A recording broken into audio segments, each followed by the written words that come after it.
What up? What up? What up? Rec League Podcast, baby. Episode 11. And on today's episode, this bi-weekly episode of the Rec League Podcast, I'm going to talk about the Star Trek 4 Paramount fiasco that I'm going to blow a little bit out of proportion. Some homies are gonna come in. It's January. It's still early enough in the year that some homies are gonna give their 5 most anticipated movies of 2019. I'm gonna briefly touch on some NBA, NFL playoffs. As you can see, I'm in mourning, man. Squad did not come through. If you on YouTube, that is. And then old man Lawrence gonna jump in, and we gonna talk about this R. Kelly ridiculousness, and I'm really gonna rant, so you'll see what I mean about ridiculousness. And then I'm not letting the Grammys get away, like I'm not letting the Grammys skate without bringing up the hip hop, the best rap album nominations, and y'all already know I got bars, man. But right quick, I'm gonna catch you guys up on the poll questions that I did. I didn't do none last week, but 2 weeks ago I did 4, 2 for sports, 2 for movies, and the first one, NFL playoffs, who wins the AFC? If you follow in the NFL, you know the Chiefs were the 1 seed, the Patriots were 2, Texans were 3, the Ravens were 4, the Chargers were 5, and the Colts were 6. And shout out to the 317. The 317 represented heavy because the poll questions, the poll choices, my bad, was Chiefs, Patriots, Chargers, Colts. The Colts won the poll with 73%.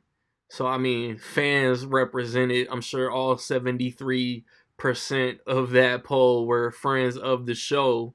The Chargers came in second with 18%.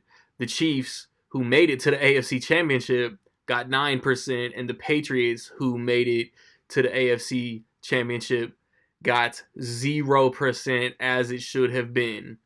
But also, shout out to me posting these before the playoffs even started, and I did predict the Final Four in the conference. You know, like I just, not out of hate or anything, but I just didn't put the Texans and I didn't put the Ravens, and they both lost in Wild Card Weekend. Same thing on the other side, NFL playoffs, who wins the NFC? Saints were the 1, Rams were the 2, Bears were the 3, Cowboys were the 4, Seahawks were the 5, and Eagles were the 6. And my choices were Saints, Rams, Cowboys, Eagles. Again, shout out to me. I predicted the Final Four, and it was really just a lucky guess, you know what I mean? Peeing into the wind and all of that. The Saints won this with 43%. The Cowboys got 29%. Again, probably a lot of friends of the show voted. And then the Rams and Eagles tied with 14%. And the Saints, winner of this poll, they're in the NFC Championship to play the Rams next weekend. And now for the movie poll questions. Which was your favorite December release? This got a lot of traction. I hashtag, you hashtag so people can find your post. But, Mortal Engines, The Mule, Spider-Verse, Mary Poppins, Aquaman, Bumblebee, Second Act, Welcome to Marwen, Holmes and Watson, Vice all came out. The choices that I posted were Spider-Verse, Mary Poppins, Aquaman, and Vice. Spider-Verse wins with 38%. I 1,000% agree with that. Excuse me. Aquaman, 24%. And Vice and Mary Poppins tied with 19. Last one, I said, which January release are you most looking forward to? January is more or less like a weaker month for movie releases, but Escape Room, A Dog's Way Home, Replicas, The Upside, Glass, The Kid Who Would Be King, and Serenity all come out. My choices were Escape Room, The Upside, Glass, and The Kid Who Would Be King. And nobody picked Escape Room, which wasn't trash, or The Upside, which definitely wasn't trash. And Glass wins this with 80%, which, again, I 1,000% agree with. And The Kid Who Would Be King got 20%. when I get back, like I said, I'm gonna talk about the Star Trek news, and then we're gonna get into most anticipated movies of 2019. But be sure to tell your friends to subscribe to the podcast. Find the YouTube Rec League channel, subscribe there, get notifications for new episodes, watch older episodes, comment on different content, man. Find us on the social media platforms: Facebook, Instagram, Twitter, at Rec League Podcast, at Rec League Pod on Twitter, man, for sure, man. We'll be back with movies. Man, before we get into me ranting a little bit about Star Trek, I want to do like I do every show, give you guys the recent releases, Blu-ray, DVD, theatrically. And theatrically, it's January. Like I said with the poll question, man, not a lot of top tier movies come out in January, man. But January actually might be changing. I noticed like when the limited December release war movies started going like nationwide in January, the tide was turning, and this Split came out, and now we got Glass this year. Hey, January, man, Marvel might end up trying to release a movie in January, not too long from now. But Escape Room came out the first weekend in January. Should have been trash, like should have been super poop. It wasn't bad. Escape Room wasn't bad, man. Hop over on that Randy Little YouTube channel. My full review is over there. And then this past weekend, the same weekend that this episode is dropping, The Upside came out. Kevin Hart, Bryan Cranston, and again, a really enjoyable movie. Like, should have been like overly dramatic, man, but like the chemistry between Kevin Hart and Bryan Cranston just oozes humor. And again, this Twitter society, everybody has to protest. Everybody has to be anti something. Everybody has to start some kind of petition. Like, let Bryan Cranston live, man.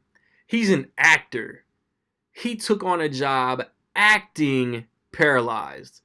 Like, if there's a paralyzed actor out there that was good enough to get hired, first it's the studio's casting director's job to hire the cast. If there was anybody that's paralyzed out there that could have played this part, they obviously wasn't as good as Bryan Cranston. Like, just Scarlett Johansson can't play a woman that was born a man because she really wasn't born a man. Like some of y'all Twitter nerds, Twitter trolls, Twitter protesters need to look up what acting is by definition. It's basically playing pretend. It's being something. It's taking on a job to be something that you're not. So that's my little mini rant about The Upside. I recommend everybody check that out. A Dog's Way Home also came out this past weekend, and I don't want to see it because it looks super sad. But I also don't want to see it because the entire movie is literally shown in the trailers. And then Replicas came out starring Keanu Reeves that I don't think my theater even considered getting. And then I accidentally slided on the Rec League social medias on release day Friday because I post the new releases. And I only posted The Upside. I completely brain farted that the Dog movie and Replicas came out. Next weekend, Glass comes out. And then the Friday before episode 12, Serenity comes out. And The Kid Who Would Be King comes out. And I'm looking forward to Serenity and to Glass. I probably won't see The Kid Who Would Be King. That's just me. On Blu-ray and DVD, you got Night School came out on New Year's Day, as did Bad Times at the El Royale. I enjoyed both of those for what they were. What came out this past Tuesday? I'm going to have to think on that right quick, man. Just mid-90s. The Jonah Hill directed mid-90s came out. It was a blind buy. I haven't seen it. It had kids vibes, and I'm a Jonah Hill fan, so I wanted to support. I'll watch it eventually. Next Tuesday, the 15th of January, Halloween comes out, probably my most anticipated release of the month, and Goosebumps 2, and The Old Man with the Gun. I'm gonna buy The Old Man with the Gun, but I haven't seen that one either. I'm gonna watch that soon though, because that looks good. But Halloween's real dope.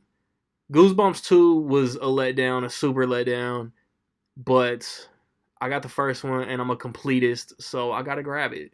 Judge me, judge me, judge me. I've been judged before, I'll be judged again, but I'm gonna grab it. And then the Tuesday before the next episode, the Tuesday before episode 12, off top of my head, I can tell you that First Man comes out with Ryan Gosling.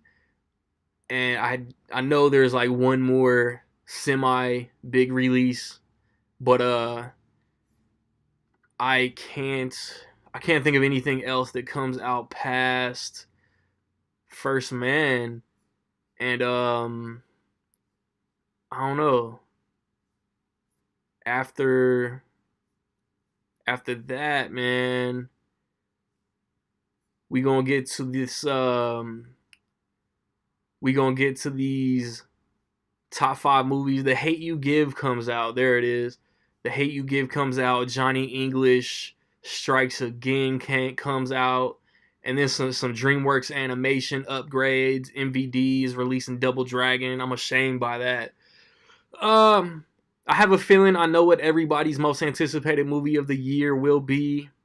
I might be wrong, but it's Rec League Podcast, man. Everybody is entitled to their own opinion. We be back.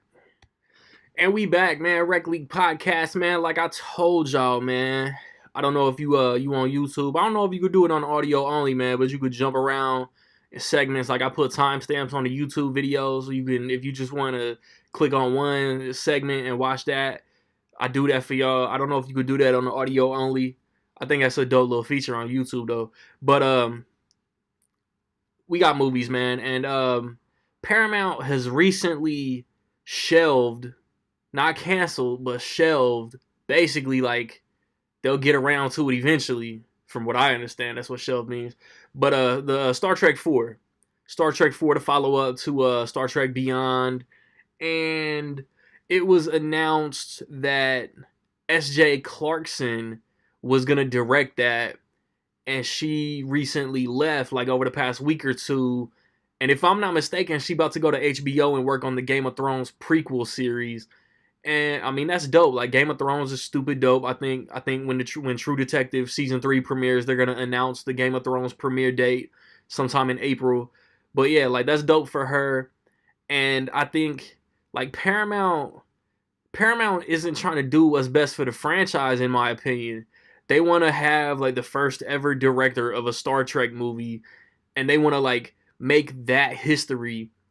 And I think they got their priorities messed up, and it like because of the way that society is, like Star Trek is gonna be like the best, groundbreaking sci-fi series because of the first ever woman Star Trek movie director. And yeah, that's cool and all. But that's not what's best for the franchise. Like, it doesn't matter what the gender is. Get the best director possible for the movie. Get Simon Pegg in there. Like, Star Trek 4 hit roadblocks when Paramount didn't want to pay Chris Pine or Chris Hemsworth, because that's what I had always heard, that Hemsworth might come back for the 4th movie. And, let Simon Pegg write it. Get the best director. Let Justin Lin come back, because Star Trek Beyond was stupid fun. Wait until JJ's done with Star Wars. Let him come back. Whoever might be out there interested in doing it, that can give you the best possible movie. And I think I think that Game of Thrones prequel is gonna be dope. I think a cast might have even been announced that I don't recognize not one face, and that's cool. Because I really didn't know, when I got into Game of Thrones, I really didn't know who anybody was. And now most of them are like household names, or within the social media nerd circles that I be following. Like the Game of Thrones cast is known by now. And I just think that Paramount needs to do what's best for the franchise and not be trying to like make history as far as who directs the movie, man. So that's my little 2 cents on that. And I'm gonna flip it right quick, and then some homies, like I said, some homies are gonna come in and give you their most anticipated movies of 2019.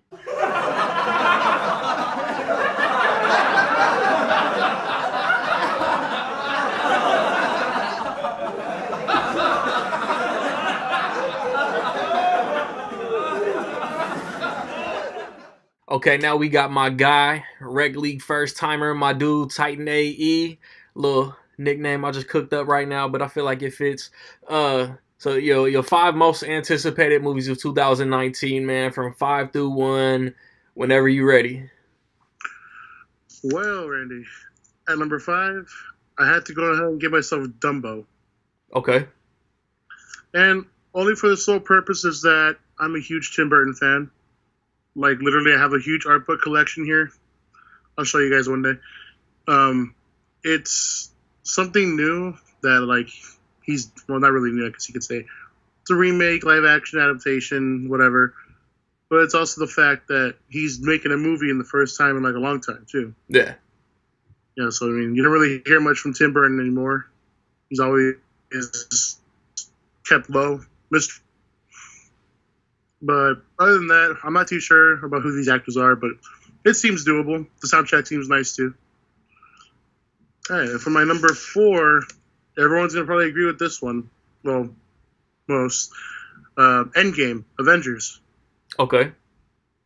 Yeah, I'm looking forward to that one, too, definitely. To see hopefully the conclusion, if it even is a conclusion, to the whole Infinity War mayhem fiasco that's happened recently. We lost a lot of great soldiers out there. But it's crazy to know that it makes you want to figure out what's going on because Ant-Man's back, and we don't really know how he got there. Yeah, definitely. So I'm just like trying to figure out myself, what kind of theories are being popped up here and there, you know? That's all I gotta say about Avengers. Number 3, this one's interesting because I didn't know about it till like 3 weeks ago. Brightburn. Oh yeah, I saw the trailer for that one. I was I was like taken away with the whole concept of it, man. It's like a what if Superman actually came to Earth and was actually, bad. Yeah, evil Superman. And it's trippy because like I didn't think it'd be like a horror, you know? Yeah.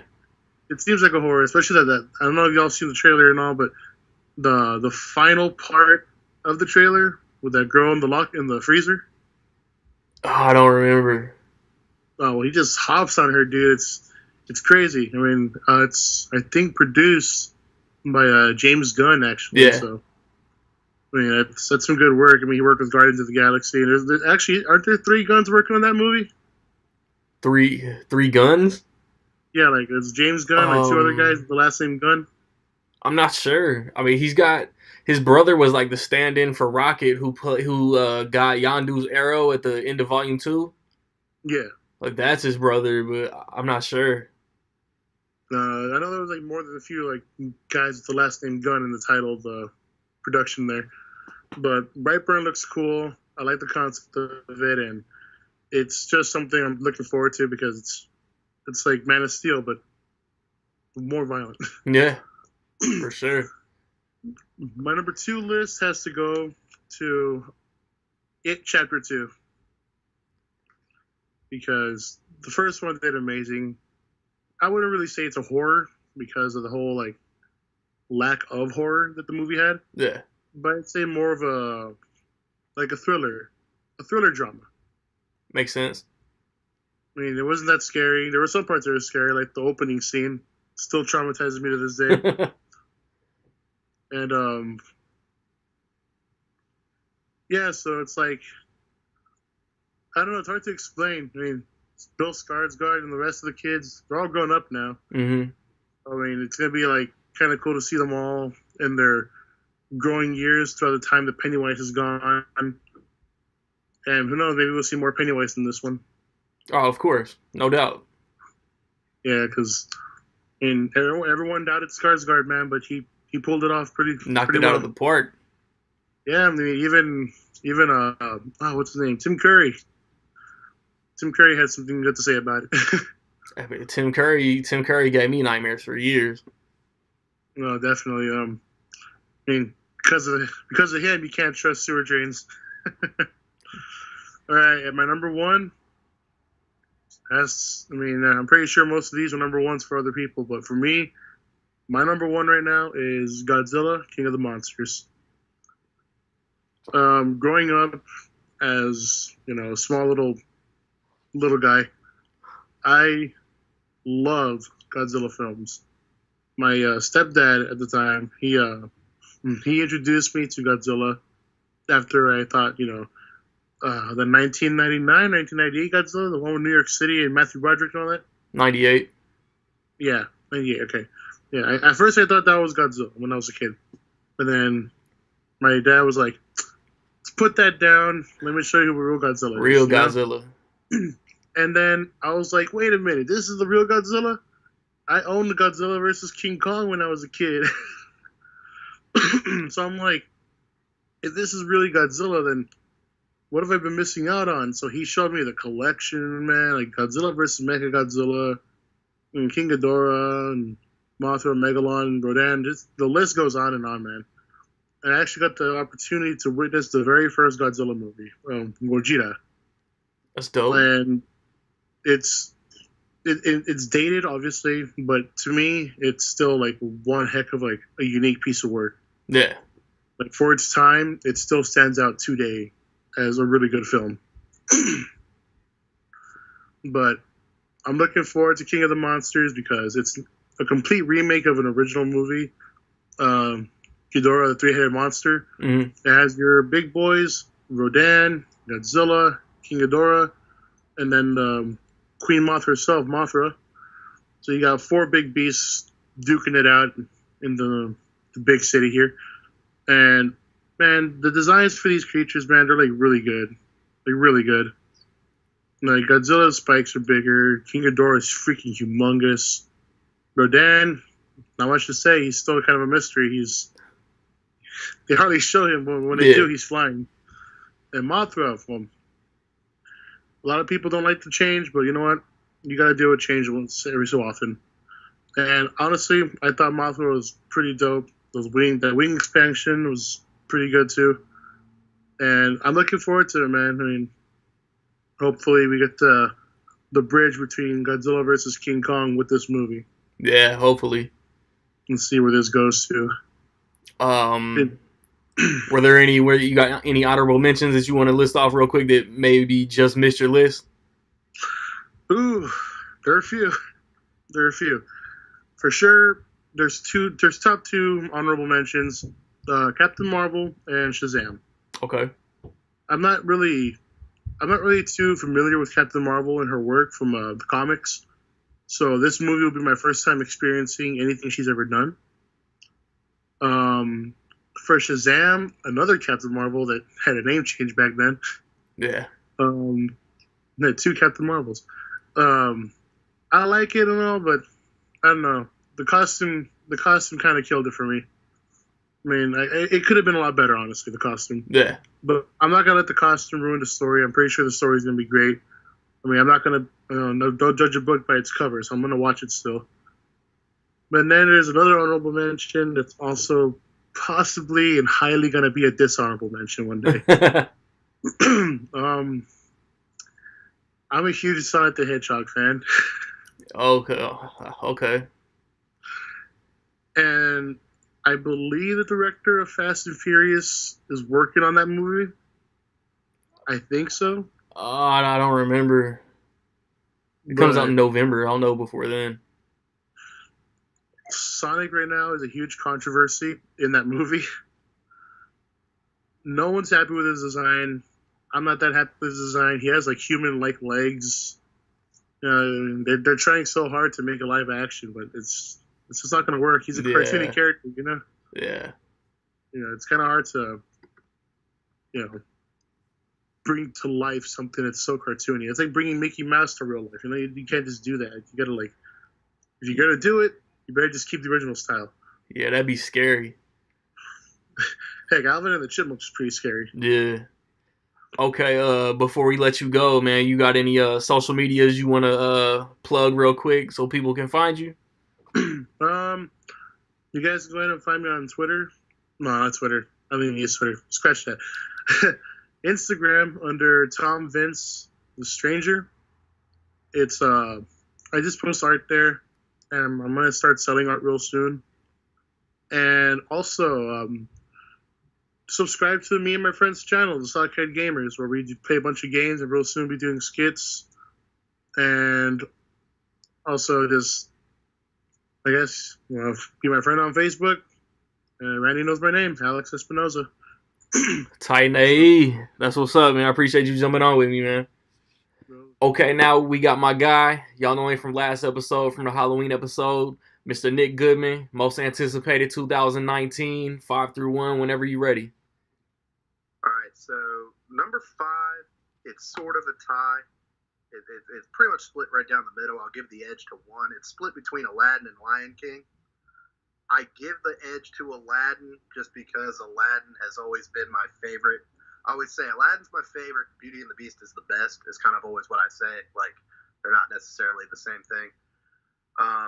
But it's pretty much tied. I mean, both movies look really good to me. And, like, the filmmakers and everybody making them, I'm really excited for those two in particular. Yeah. I'll give the edge to Aladdin.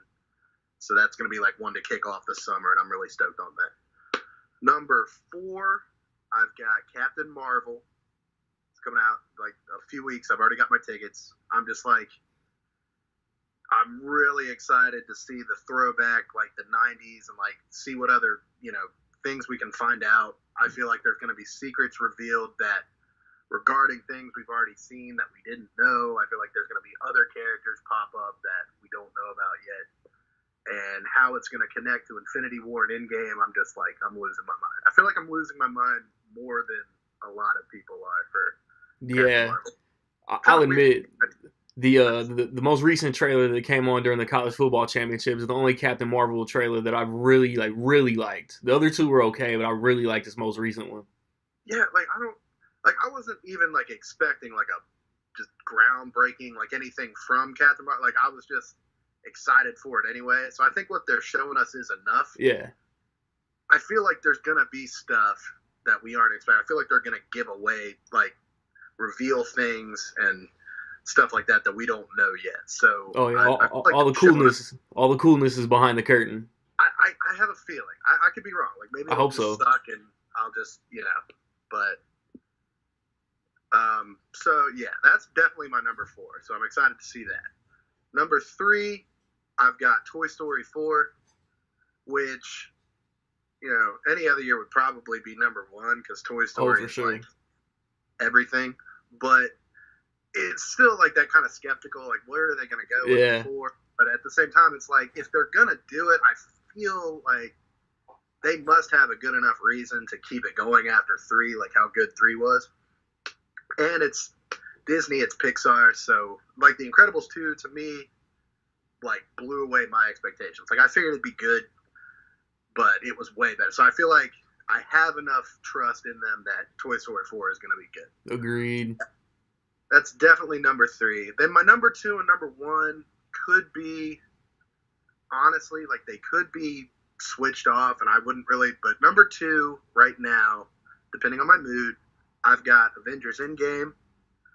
It's really, that's probably the most hyped movie of the whole year as far as like what's going to happen, like how many people, that's probably going to be the biggest movie of the year. I feel like it's going to outpace some of the other really big movies this year that would normally go number 1. But I just, continuing from Infinity War, what, that ending, I've heard they're only showing stuff from the first couple minutes of the movie in the trailers, so I heard that too.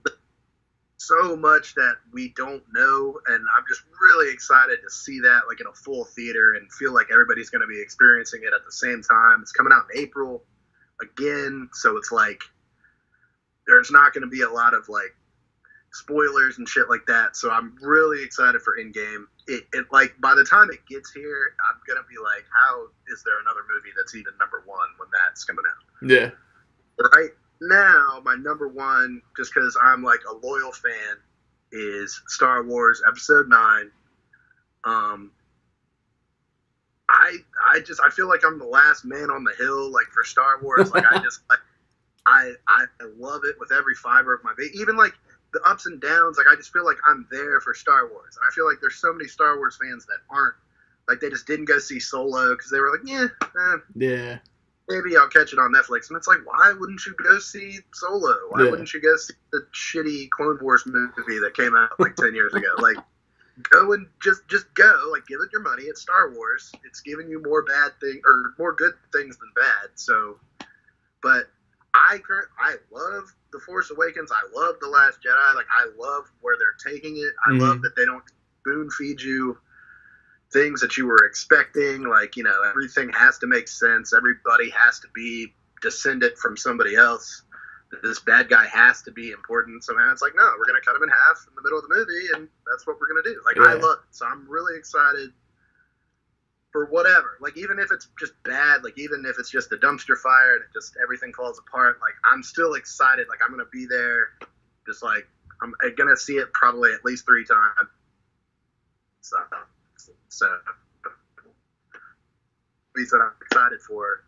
Glass next week is another one that, like, even for a January release, is probably higher on my list than it would be. But yeah, so that's my top 5 for now. Yeah, at the top of the episode, at the top of this episode, I said I think I know what everybody's number 1 is going to be, and then I brain farted on how much of a Star Wars fan you are. So my prediction was wrong.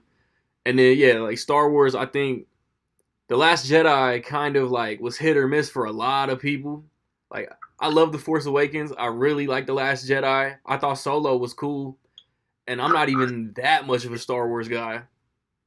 I just, that was my whole thing. I saw Force Awakens Thursday night with everybody. I feel like everybody in the room kind of had the same, like it didn't go where you thought it was going to go. And it was like for the first time, people didn't know how to feel about Star Wars. Like, you had no idea where it was coming. Like, the end of a movie like Infinity War, you don't really know where it's coming, but you know, well, next they got to figure this out. Mm-hmm. They've got to do this, or this isn't going to happen. The end of Last Jedi, you have no idea what's going to happen. At least I didn't. Like, the rebels are leaving, they're going somewhere, and it's like, what's next? No idea. Yeah. Like, it didn't end the way I thought. The whole thing with Luke and like Yoda, like that, I didn't even know that was going to happen, which is weird for me. So, like, that I think that a lot of people were confused and they felt like they didn't know how to feel about it, so it must not have been good. Like, that's what I was. Yeah. They're like, her parents don't matter, and it's like, well, they don't need to. It's about her. So because it didn't spell it out in big letters that this is this and that is that. A lot of people just didn't like it, but I was not one. I'm very excited for the next one. Cool.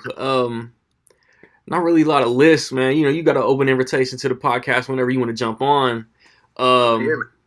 If you got something you want to jump on future episodes, man, let me know. Other than that, I think I'll bring you back for most anticipated summer movies, maybe. Yeah, I just rounded off like most of them, but there's going to be more. Once they start getting closer, then I'm like, oh, shit. Because you got It Chapter 2, you got all these movies coming out, Shazam, that like by the time they get here, I'm going to be like clawing my eyes. Like, week of, that's the most anticipated movie. Yeah. Cool. Yeah. Okay, now we got my dude. Y'all know him from the last episode. Y'all know him from episodes past, man. Awesome Joe of the world famous Awesome Joe's awesome movie reviews, man. He's going to give you guys his most anticipated movies of this year, 5 through 1. Whenever you're ready, man, go ahead. All right. What's up, you guys? Let's go ahead and start off with number 5, which is the next DC film of the DC universe, the extended universe, Shazam. Even though that I am very much looking forward to seeing the Joker movie, but I feel much more comfortable having to watch a newer type of comic book character that we've never seen on the big screen before. So I want to go with Shazam here because it's interesting on how it's a mixture of Superman and Tom Hanks is big put together in one movie. So I'm very much looking forward to that, and hopefully it's going to be a lot of fun than what we've been seeing on the trailers, and hopefully a lot more advertisements towards the marketing of this film that will lure more audiences and fans to wanting to watch this film. I know he's already got that movie's already got me hooked into wanting to purchase one of the tickets when they are released. So I'm very much looking forward to that one. So that's my number 5, Shazam, and let's jump on to number 4. Reason why it's a very popular film, and most people would want to consider putting it on number 2, but for me, I put it on number 4 because I'm not very highly looking forward to it because of the last film, which is Star Wars Episode 9. And I was not a big fan of Star Wars Episode 8. I was very excited and anticipated to watch it, and I was completely disappointed by the film on how everything took the story that J.J. Abrams was building to a different direction.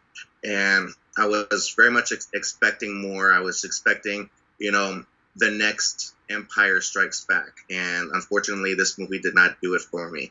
So, and knowing that J.J. Abrams is coming back having to do Episode 9, I am looking forward to it, which is why I left it at the number 4 spot.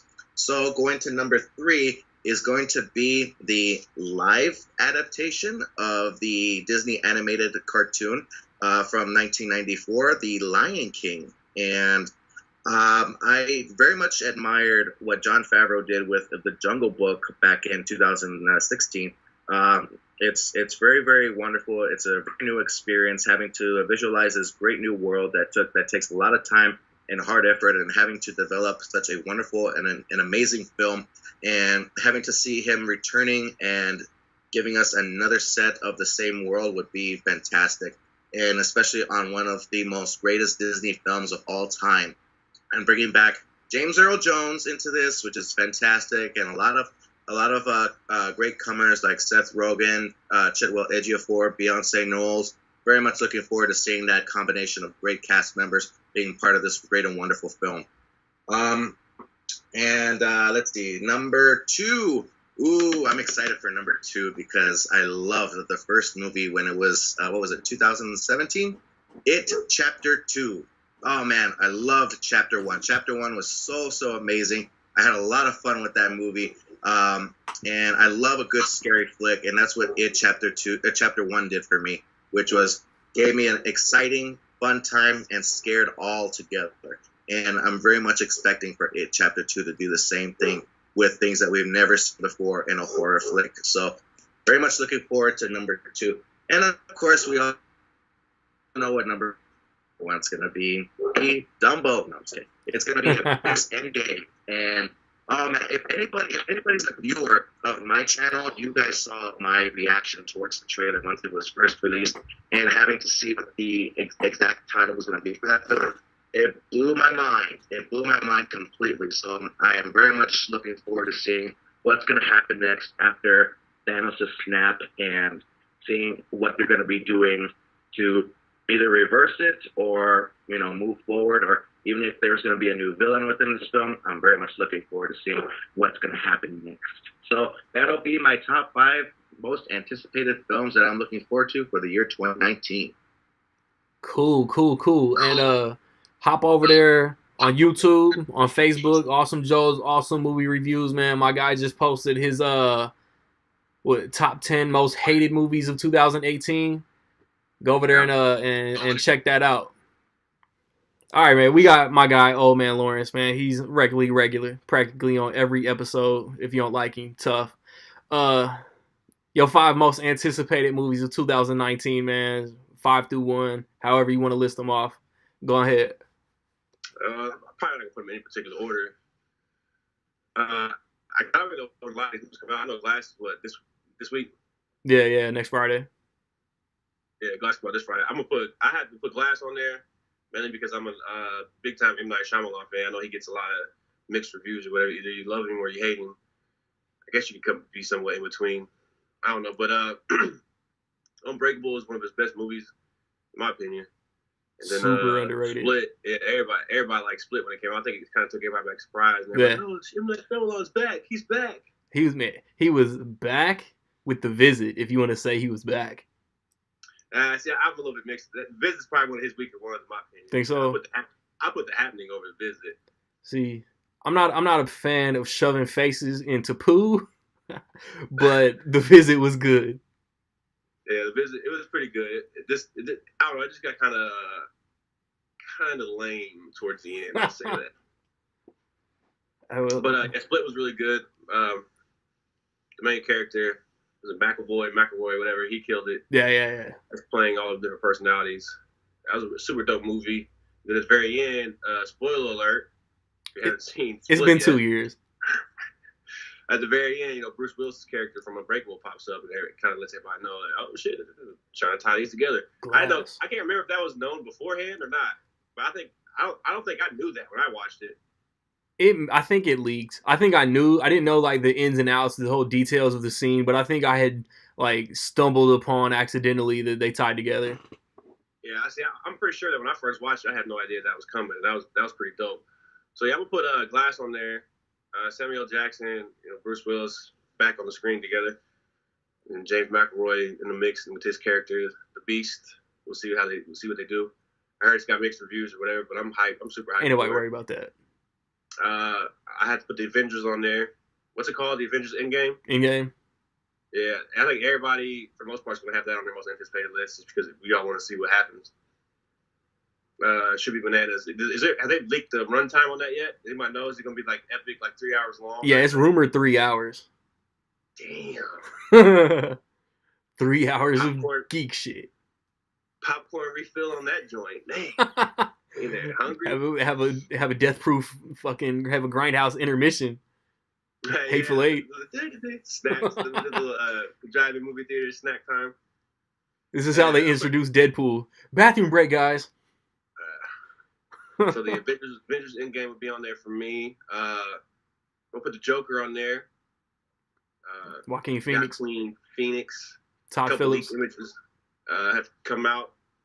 Martin Scorsese, he's producing it, right? He's not directing it. That's the rumor. Like, I haven't seen official credits or anything, but the rumor is Scorsese's producing. De Niro has like a minor supporting role.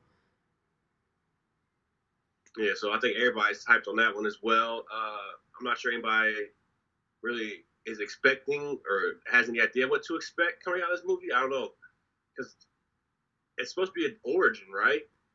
And it takes place in the 80s. That's really all I know as far as plot or setting.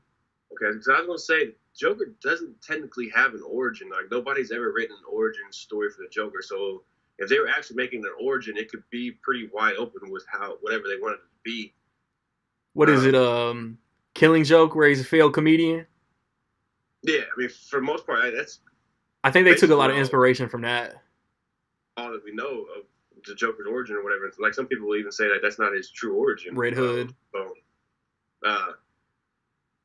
Yeah, what else is on there upcoming? Zombieland 2.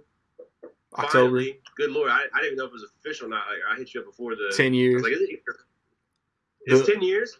Yeah. Zombieland was 2009. The latest reports. Where's the time gone? Bruh. It's just come out. It's just come. Conversations with some kids like, you seen Zombieland? They're like, what? Zombieland? Walking Dead? Came out 10 years ago. What? Yeah. Oh, no, I was 4. Yeah, you know what I mean? Like, I was 4. 10 years. What's Zombieland? That's crazy. That's crazy to think about. But yeah, finally get a follow-up to that movie. I think that was a real big surprise when it came out. I think it kind of took everybody by storm. Everybody was over the whole zombie thing. I think we had zombie fatigue, but that was a fresh installment into the genre, if you will. Oh, yeah. They just said that Ruben Fleischer's not going to do Venom 2 because he's working on Zombieland. Yeah. I would rather have him on Zombieland. And then I got to put the Tarantino movie on there because he's the GOAT. Once Upon a Time in Hollywood. Got to put that on there. I don't know much about it. I mean, I know the premises of what the film is about or whatever. It's gonna be kind of like he did with Inglourious Basterds, right? It's gonna be loosely based. I think so. Yeah, I think he's gonna take like a true event and then kind of like put his own twist on it. As far as I know, like I said, I haven't really looked that much into it. Yeah. I just hear Tarantino and I just get hyped. Exactly. I just know he's going to deliver. That's all you need. Tarantino got a new movie coming. Most anticipated. Brad And, Pitt, Leonardo crazy DiCaprio. stars in it.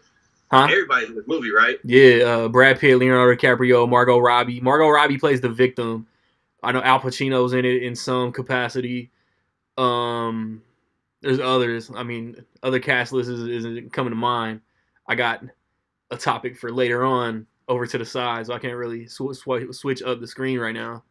Yeah, I was gonna say, knowing Tarantino, you'll probably recognize every actor in that film. It's got a fat cast. Yeah, I think I did hear that. But there's some other movies that I'm kind of hyped on. Like I said, I'm real interested in seeing that live action Lion King movie. Like, see what that's all about. I think that could be really dope. Yeah. And then Toy Story 4, I heard, is that true? Yep. Yeah. So there's a lot of stuff coming out. Will Smith has a movie coming out. I can't remember what it's called, but he got a couple movies coming out. He's playing Genie in the live action Aladdin. He's got a movie with Ang Lee called Gemini Man. Yeah, that's what I was looking at. Yeah. Okay. So there's a lot of movies coming out. A couple sequels and part 3s and the Kingsman Part 3 coming out. Kingsman in November. Yep. Mm-hmm. John Wick 3. Yep. He has a movie. Keanu Reeves coming out. Replicas. Is that what it's called? Yeah, it just come out this past weekend. Oh, it already came out. Okay. Yeah. I think that's it, man. Everybody stay tuned, man. Old Man Lawrence coming back. We gonna chop up a couple, not an album like we usually do, but we just gonna chop up a couple hip hop topics or music topics, if you will. Should be interesting.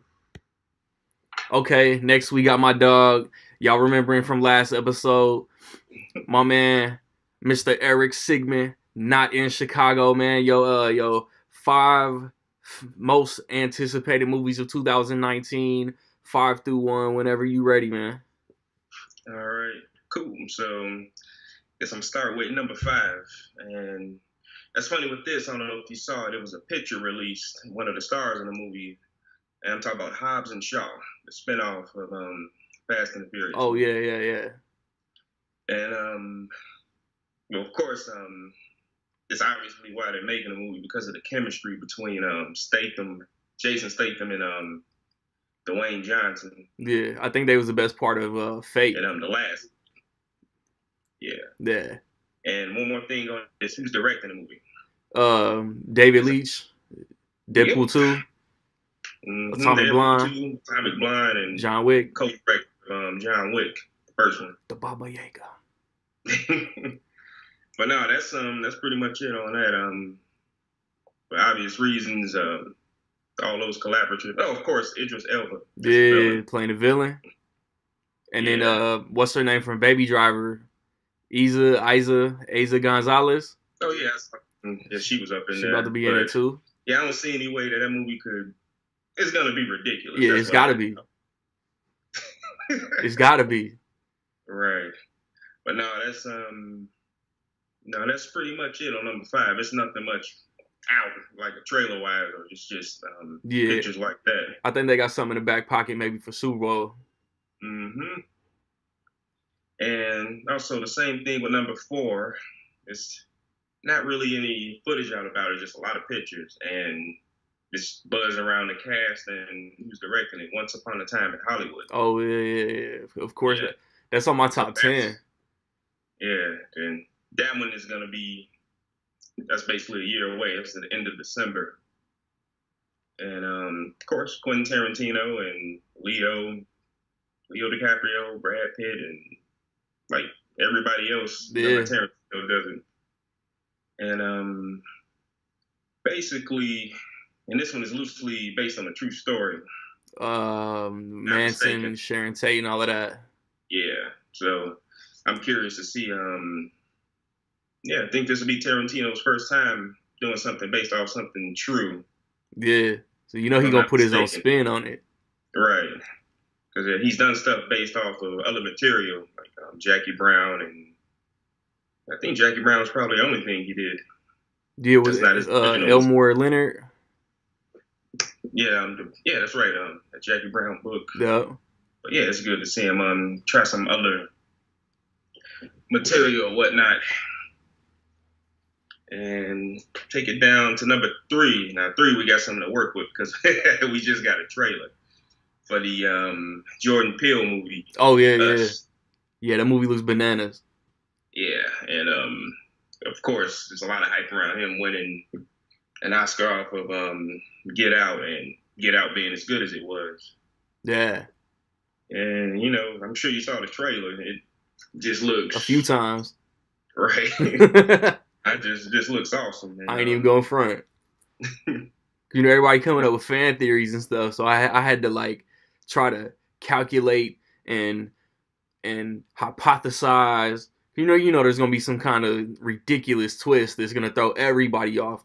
As many fan theories as out there, and don't nobody had a correct one. Yeah, and that's I'm even trying to. I almost got caught up in that, and like, just step back and go in and see what happens. Mm-hmm. So with that one, I want to do a little. Speaking of movies and twists, just a little honorable mention of with Glass. So, and the big thing about Glass is just the Rotten Tomatoes rating. Oh yeah, I seen it. I ain't worried about that. Rather low. It's a nice Shyamalan. Take it with a grain of salt. Yeah, and just staying on that, you got a little bit of time to talk about the Rotten Tomatoes itself. How do you feel about that? This grain of salt, like you said, and I try not to like I said in my Upside review that I just posted. I don't like I have a full-time job and I still be doing my reviews on the YouTube and all of that. I feel like I'm more of a reliable source than Rotten Tomatoes, man. Rotten Tomatoes is the percentage compiled of a bunch of different opinions. So like I low-key hate Rotten Tomatoes because everybody puts so much stake on the percentage of multiple people. Mm-hmm. And it's even and actually staying on number 3 with Jordan Peele and Get Out. Have you heard of a movie reviewer called Armand White? Nah. Yeah, well he's Is that your pseudonym alias? What's that? Is that your pseudonym alias? Oh no, hell no. All right. He's an actual person, and he's basically a real life troll. Because he has he's in, I forget which, he's in a newspaper or magazine or something. But, okay. And so when Get Out came out, he got a perfect 100% Rotten Tomatoes. And he was just hating to be on the other side of the ball. And a week later, his review came out and knocked it down out that perfect rating. All of the ratings came in before then. Why do you wait so long? And anyway, his review, I read his review. It's like he didn't even see the movie. We could talk about it a little bit now. So the movie, I forget his actor's name. My man gets kidnapped. And Get Out? Get Out, remember? Yeah. The main dude? And he comes, not the main dude, Lakeith Stanfield. Says Get Out. Yeah, Lakeith. Remember he, at the beginning, at the very beginning. And then he gets kidnapped. And he comes back and, he's, they took over him or whatever. Sunk in place. So Armand White wrote, yeah, there you go, sunk in place. So Armand White writes, there's a scene at the beginning of the movie where someone gets kidnapped and we never hear about that again. Yeah, he didn't see the movie. That only leads to the most famous scene in the movie. Yeah, that was one of the more freakier parts of the movie. Exactly. So did you see it, or were you not paying attention? So I'm like, man, but whatever. Anyway, when Daniel Kaluuya went to Dap and he like shook his fist, like that was great. Most memorable scene for several reasons. But anyway, the Rotten Tomato, like you said, there's so much stake put into it. It's ridiculous now. Yeah, and like it's completely like almost single-handedly brought down like the DC cinematic universe. Yeah, and that's just. And speaking of which, Aquaman just crossed over $1 billion, so I'm glad that's crazy. Yeah, that's good. That's good for them. But anyway, about that Rotten Tomato is I'm gonna still go check out Glass and for sure. Yeah, because look at some of the older movies. Home Alone has like a 60% rating on Rotten Tomatoes, something goofy like that. The classic movie Home Alone. 40% of them is haters. That's the best Christmas movie of all time. How many people you know that don't like Home Alone? 0. I think every year my wife likes it less but I watch it every Christmas day. Yeah, but she doesn't hate it. She doesn't Nah. not like it. Nah. Yeah, so now Rotten Tomatoes is people just put too much into it. Yeah.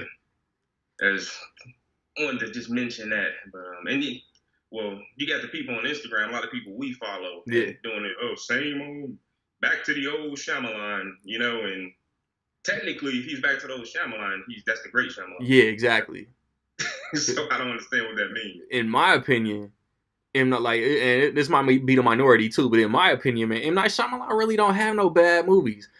The Last Airbender, he took on, maybe didn't understand the source material, maybe he got overwhelmed by the budget. And rumors for After Earth is that like Will Smith basically oversaw all of that, and M. Night really just took on the directing responsibility. Yeah, Shyamalan was a placeholder for that movie. Yeah, they saw it out. But like, there are things about The Happening that I like. Lady in the Water, The Village, all of his panned movies. Yeah, it's not. No, he's not a bad filmmaker by any means. It's just that if you were to name one, I'd name The Last Airbender for those reasons that you named. Yeah. But coming off now, well, number 3, it's Us, and that's definitely. So number 2 is we mentioned David Leitch. How do you say? Is it Leitch or Leitch? I think it's Leitch. I don't know. I'm bad with pronunciation, but I think I say Leitch. So David Leitch, let's call it that.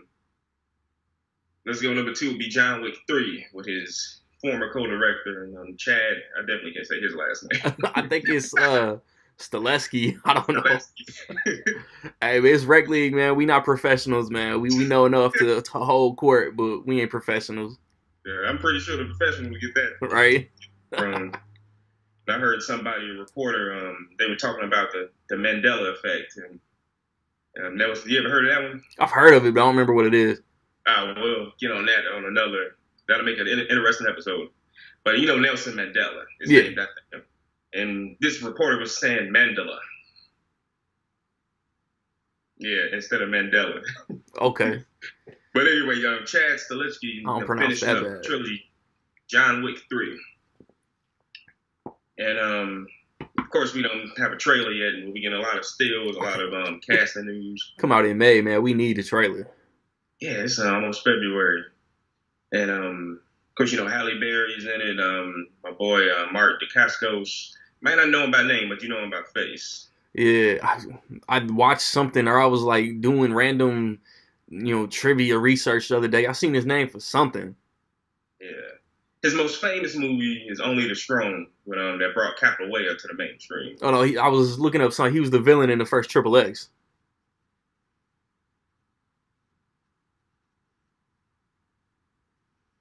Man, I don't think I saw Triple X.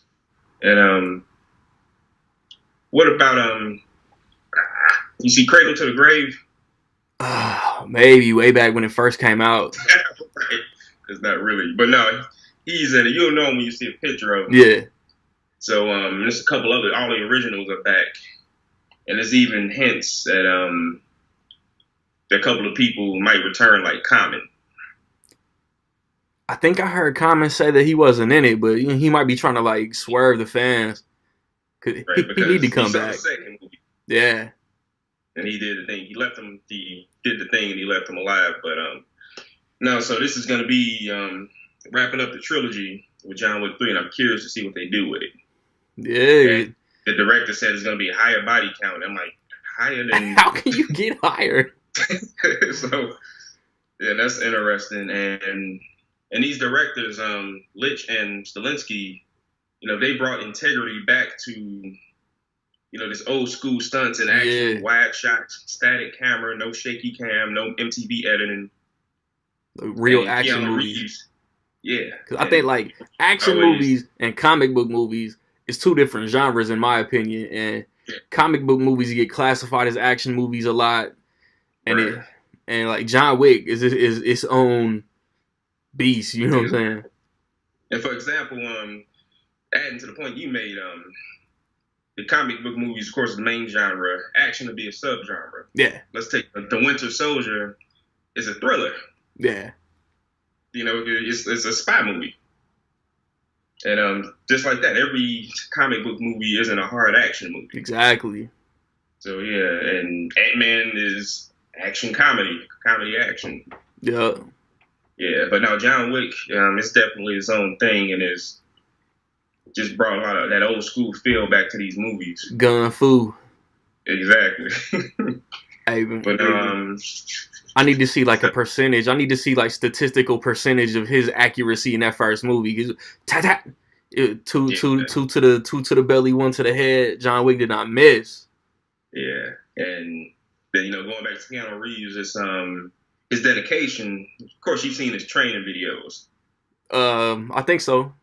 Yeah, a long time ago, it's a 3-gun training video. He's with the rifle, shotgun, and the pistol.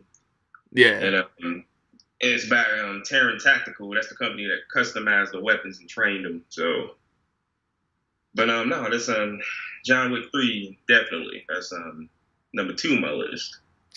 Man, I can't wait for that one. And number 3, no, is but I'm just joking. I mean, it got fuzzy, so I didn't understand what you were saying. The connection got a little broken up. All right. So, did you hear me on what I said? Nah. Oh, good. Now, the number 1 movie is Second Act. Jennifer Lopez. The new J-Lo joint, yeah. Like, what's her name? Peter Segal. Like, I was looking through his filmography. I haven't seen none of his movies that I don't like. Huh? You know I'm messing with you. Nah, I was trying to play along, and I was trying to get everybody thinking that you was really looking forward to Second Act. No, I'm just messing with you. My true number 1, honestly, is Avengers Endgame. Of course. Yeah. But no, I was joking. Is it Peter Segal? Yeah. I don't know. Yeah. We can't pronounce in the regular, right. man. His name's stupid. I didn't know he directed that. I was joking because I'm sorry, but who goes to see J-Lo movies? Yeah, cause that's what I was looking up. Cause on I be posting like different like cast and director and stuff like that. So I had known when it came out, and I was like, damn, he did this, and he did The Longest Yard. He did like some better Adam Sandler movies, The Clumps, Naked Gun 3. Like he got some good movies. Yeah, I didn't even know. That's interesting. But no, but true number 1, Avengers Endgame, for obvious reasons. Yeah, if your number 1 wasn't Avengers, I might have to ban you from the show. But that's it. There's nothing much you can really say about that. And then the trailer was perfect. Yeah, and I think we mentioned it last week about the method that they might be going, and how we would have liked it to be even more close to the chest without showing Ant-Man or whatever at the end. Yeah, but they gotta whet our appetites somehow. I was drooling without seeing Ant-Man. But now that's that. There's really not much we can say. I'm sure everybody else haven't said. But I don't think so. Honorable mention. You got a couple honorable mentions? What's that? You got a couple honorable mentions? Just a few more. And it's one that a lot of people are bashing on because it's a reboot, remake, but this marketing campaign for it is kind of awesome. And it's got me curious. I'm talking about Child's Play. Okay. I seen the poster. Mm-hmm. There's no trailer out. Yeah, no trailer, but it's a lot of ads on it. It was a Christmas ad, and it had the Christmas tree, and you see the shadow of Chucky run by. Yeah. And it's a lot of Easter eggs in it. With the ornaments has the trailer release date, which is going to be February 8th or something like that. Oh, word! I didn't catch that. Yeah, it's my sister brought it to my attention. And other honorable mention is a sequel to a movie that was like really fun and combined I guess it's 2 genres. Happy Death Day to You. Okay, that's what's up. Yeah. I don't know if you see the first one. Yeah, the first one's real dope. Yeah, and it puts an interesting spin on it, and it doesn't take itself too seriously. Yeah, like Scream and Groundhog Day. Yeah, And you see the trailer for the second one. Yeah, it looks just as good. Right, it looks. I don't know how they're gonna make it as good as the first one. That's my interest in wanting to see it. Exactly. And yeah, but that's it on the honorable mention. There's plenty I could do, and yeah, that's it on the list. So that's what's up. Just like last episode, man. Dope movie trivia, soundtrack posts. Follow my guy on Instagram, Sigma7 Cinema. I'll figure out a way to bring you back, whether it's like most anticipated movies of the summer or something earlier than that, man. When we come back, we gonna have somebody next. I don't know who's next on the list, but we gonna have them on, or we gonna jump into hip hop, man. Rec League. And man, I know you guys didn't think that I was gonna let y'all go without giving my top 5 most anticipated movies of the 2001-9. At number 5, I'm gonna just throw it out there and say that John Wick Parabellum is my number 5. And they recently said, like you heard my dog Sigmund say, the body count is gonna be higher than the last movie or the first 2 movies combined. And it's like, how? The fight choreography is next level in this series, so like I'm all for it. But it's so crazy. Like I have no idea where they're gonna go with this. I can't wait to see Halle Berry's character and how she impacts the story. I know Lawrence Fishburne coming back. I don't know if Ruby Rose coming back or not. I can't wait to see, like, this dude, he about to be like the most wanted hitman in all of the underground assassins in the world. You know what I mean? Like the John Wick series is bananas, and I'm all for more as long as they stay good. At number 4, I got Glass, which is about to come out between this episode and the next one. I will have seen Glass. I will probably tell y'all how dope it is, or just refer y'all to my review. Because like Unbreakable is M. Night Shyamalan's most underrated movie, most underappreciated movie. And it with just like one scene in Split, he connected those 2 movies. And now they all come together in Glass. And you know Samuel L. Jackson is going to have a huge role as like the puppet master between David Dunn and the Horde, and like James McAvoy's like best performance in my opinion. My favorite James McAvoy performance that he got no awards love for. And I don't care about Rotten Tomatoes, man. Like I like every M. Night Shyamalan movie to a degree.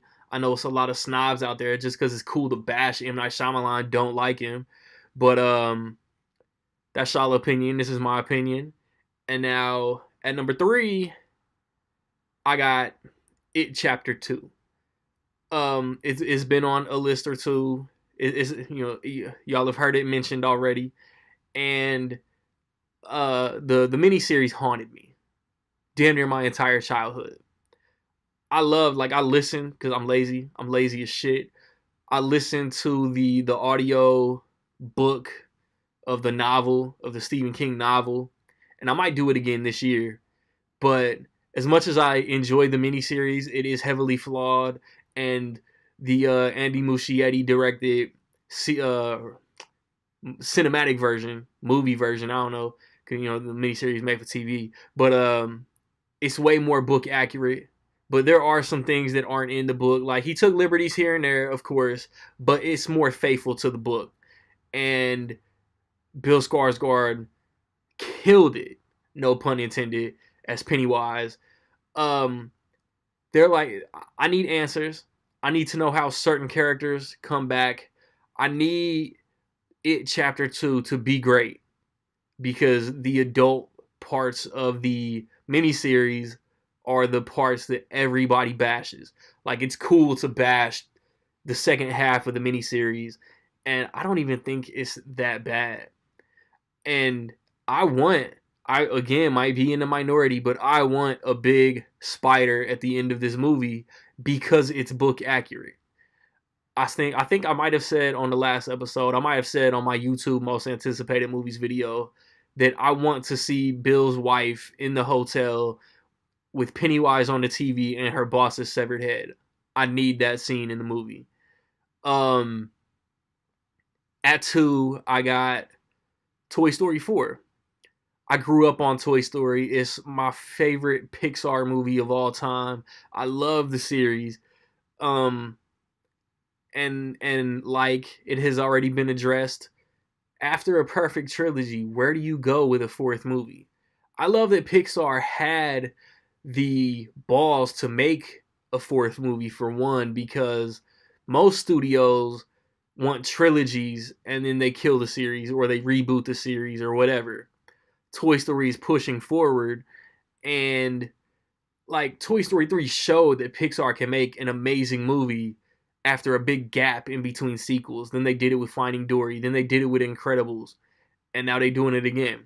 Because I mean, it's not 99 to 2010, but 2010 to 2019 is still, I mean, it's only like a 2-year difference, but it's still a big gap in between sequels. And there could be no mention of Andy. I think what Bonnie's a little girl, right? It's been a little while since I've watched Toy Story 3. But obviously new characters are coming. Key and Peele voicing a couple of those. Keanu Reeves is supposedly voicing a character in Toy Story 4. And that elevates my anticipation even more. That I'm just going to cap it off and stop talking. My most anticipated movie of 2019, obviously, is Avengers Endgame. I've seen one trailer. I don't need to see any more. I don't want to get caught up in fan theories. Who's going to save Tony Stark? What are they going to do to beat Thanos? The end of the trailer, like we know what happened at the end of the trailer. Like, how did that character get to where he is?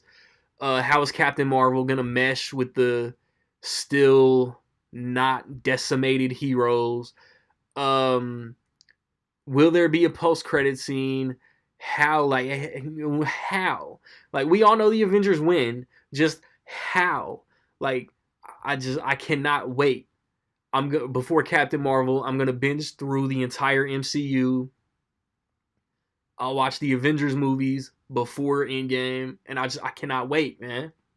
So when I get back, man, we gonna do sports, NFL playoffs, NBA, Rec League.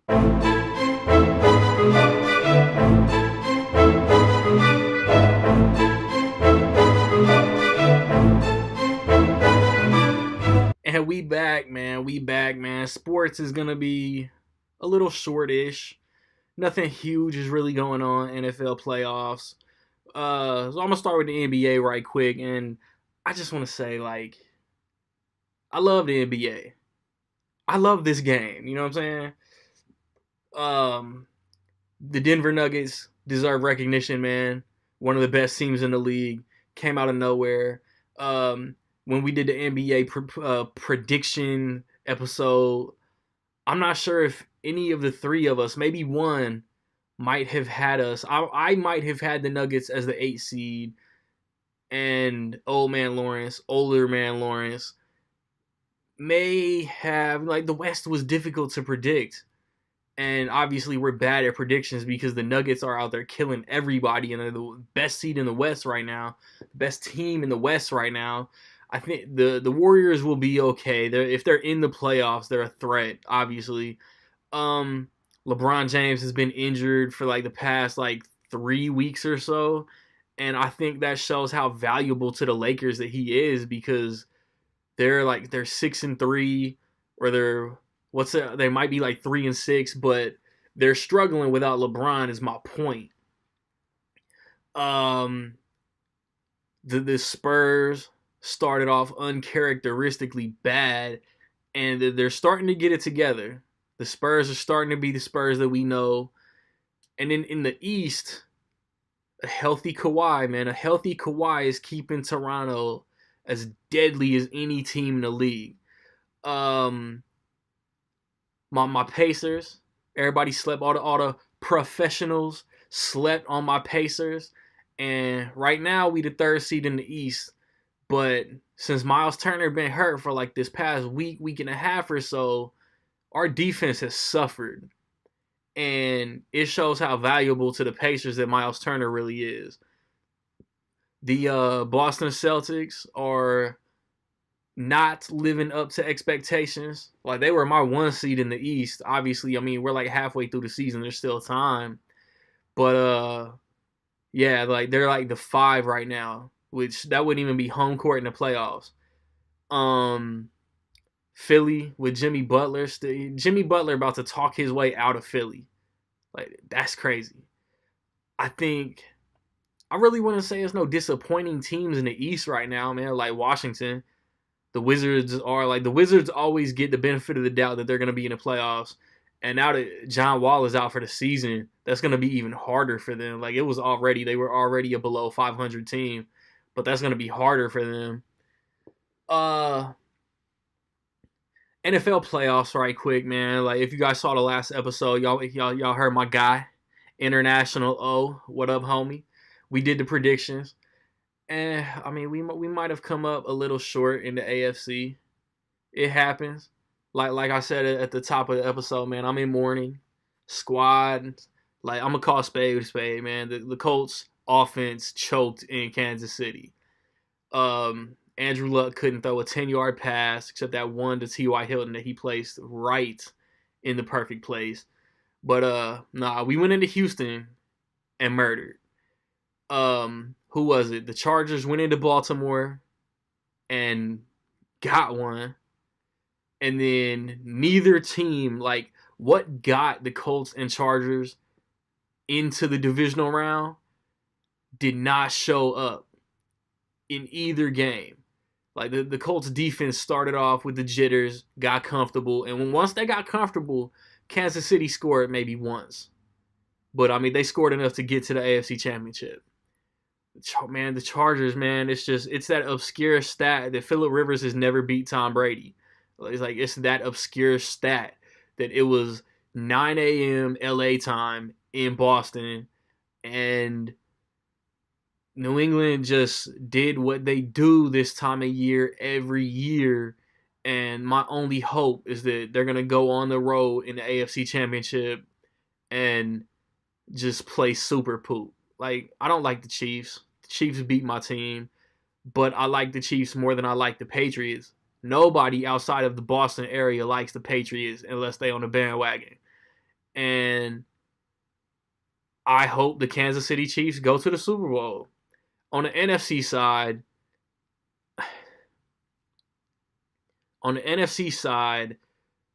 the Eagles went into Chicago and stole one. The Bears should have won that, but their kicker missed a game-winning field goal.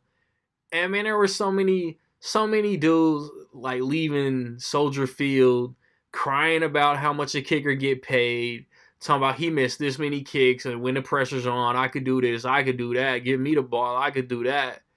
Bro, if it was that easy to make a game-winning field goal, everybody would be in the NFL.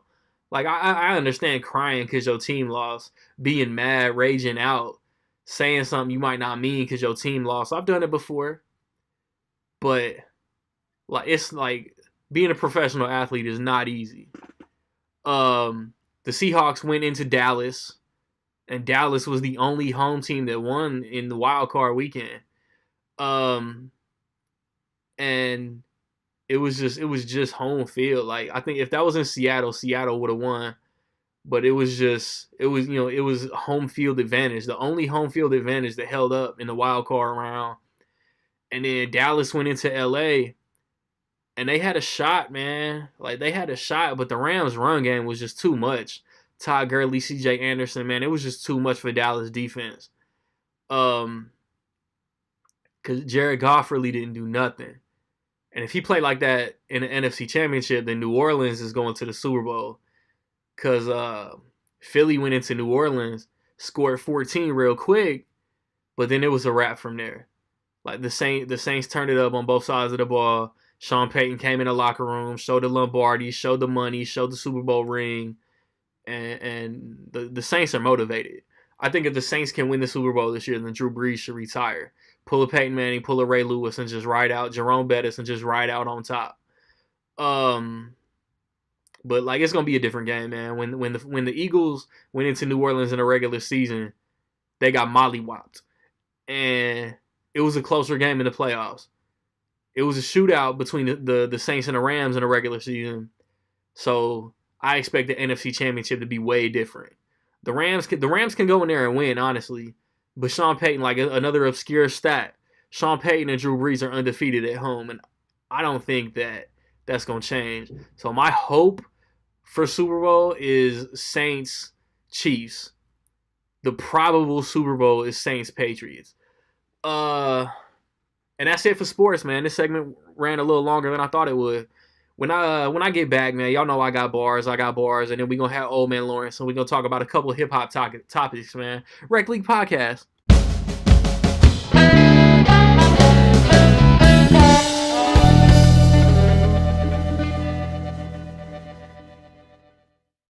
Yo, I'm too old for this shit. Roger Murtaugh, I be making these birds call. I only exist to disturb y'all. I rhyme these words, raw attitude of a gangster, but the look of a nerd, y'all. Grown ass men, but y'all be clutching on purses. I'm trying to help you locate your nuts through these verses. Society today trying to break men down till we all feel worthless. Want me to cable be like you lost your service and you waiting on the cable company. With these bars, man, you don't want none of me. Contain some chub, but the kid is hungry. As if I'm anorexic. Call me Ralph, bitch, the kid bout to wreck it. When I say that you whack, that's clear front to back, as if your ass is dyslexic.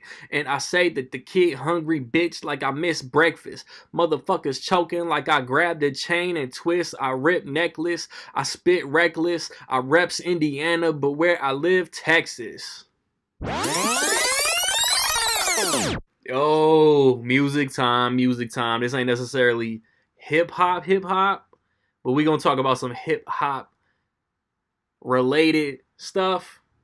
Like Lifetime come out with this daggone man, I know you heard about the Lifetime's special. I don't know what it was really. Like they talked about R. Kelly and all his dirt that he did, underage kids and all of this. Yeah, just women in general, yeah. Yeah, like it ain't. I don't want to talk about R. Kelly and what he did, but what I want to touch on is Chance the Rapper, Lady Gaga, Nick Cannon, among other artists talking about, I apologize for working with R. Kelly. I'm gonna have the collaborations I did with him removed from streaming services, blah, blah, blah, blah. Why are you apologizing now before Twitter throw your name into the fire? And before you get dragged into the drama, and you knew when you made the track with him that he was on some foul shit. And Dame Dash come out and talk about, the Best of Both Worlds, the Unfinished Business albums led to partially affected the breakup of Rockefeller Records. Did it really? Because this wasn't news. This wasn't news 15, 17 years ago when The Rock broke up. This is just now news because R. Kelly is in the news for doing dirt. Yeah, there's a lot of interesting stuff floating around this little doc. Is it on Lifetime? No, I didn't know it was on Lifetime. Yeah, Lifetime, the most credible network. You know what I'm saying? Like, Lifetime, bruh. Like, this isn't CNN. This is Lifetime. I don't even have cable, but no, I haven't watched any of it, so I can't speak too much about this or whatever. But I'm usually late with stuff like this anyway.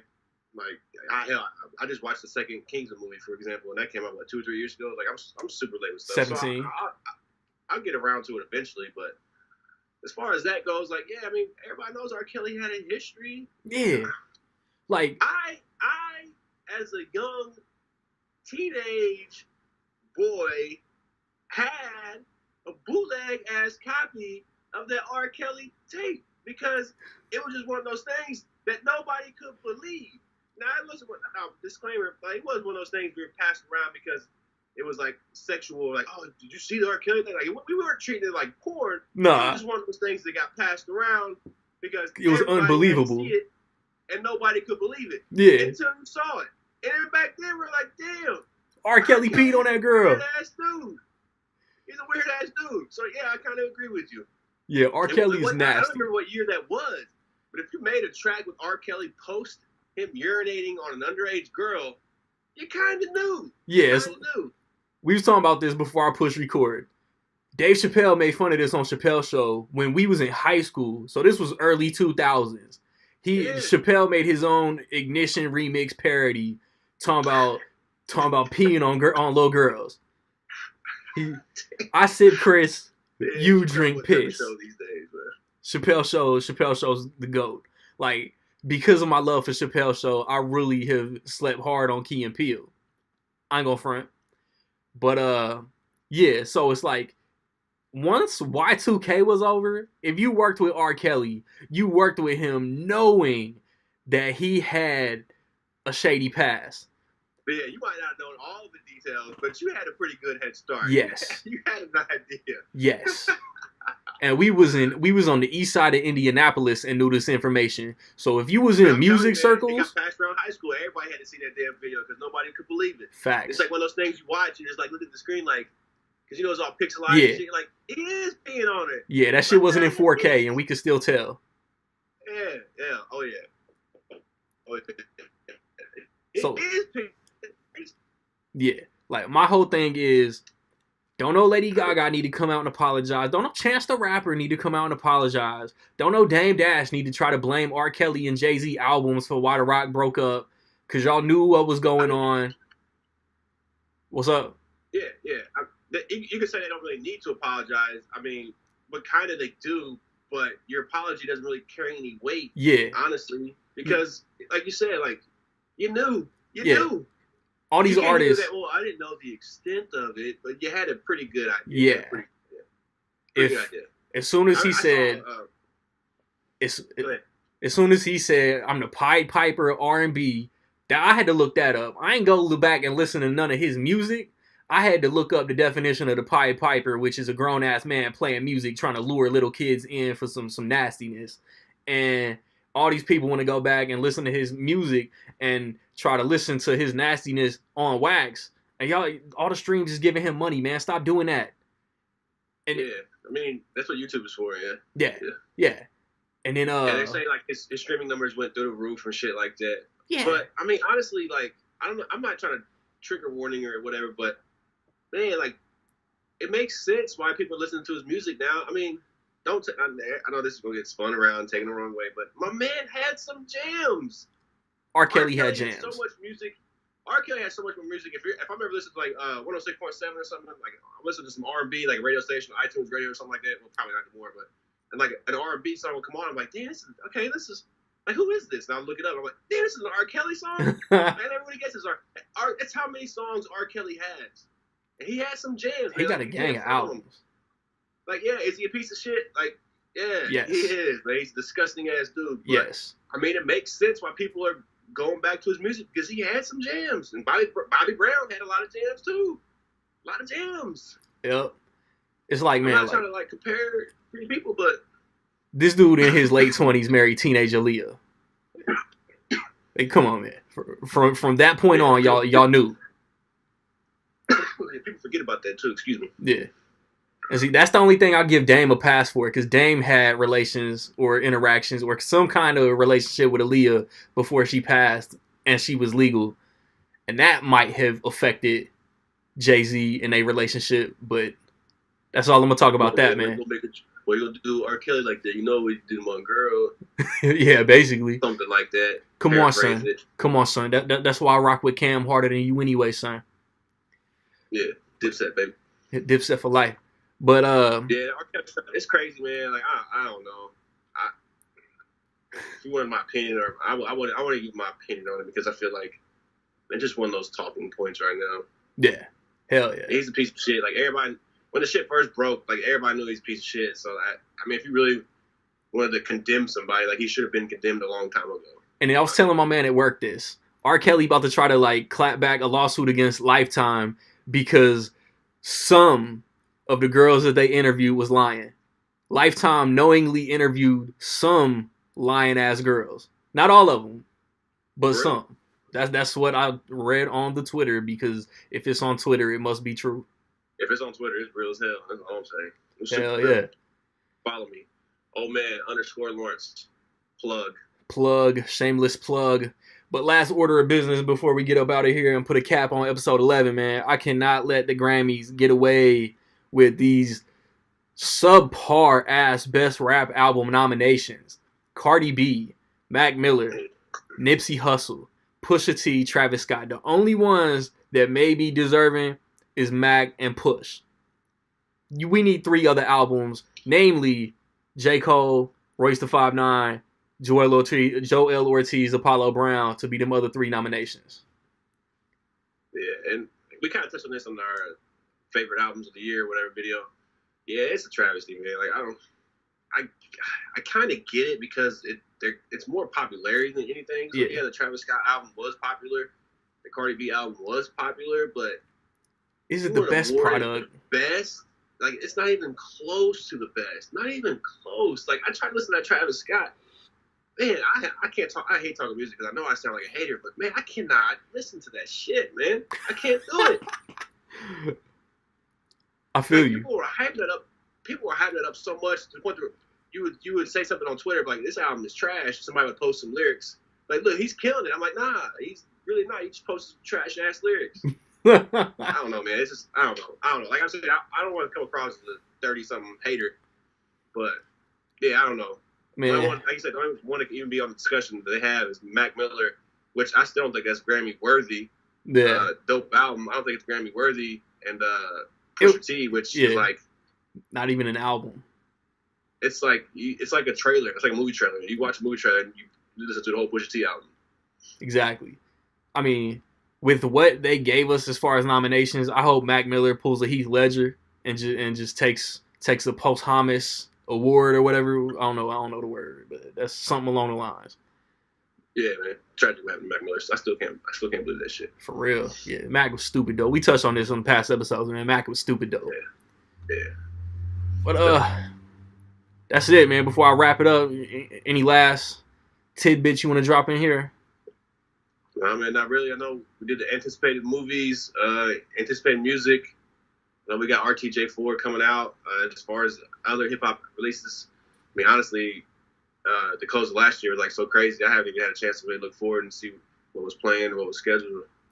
But if you guys got some hip-hop albums that you're aware of that are coming out, drop us a comment. Let us know. For sure, man. If you got thoughts, comments, ideas about anything that you heard on the episode today, past episodes in general, man, leave a voice message, leave a comment. That's it for episode 11, man. Rec League Podcast.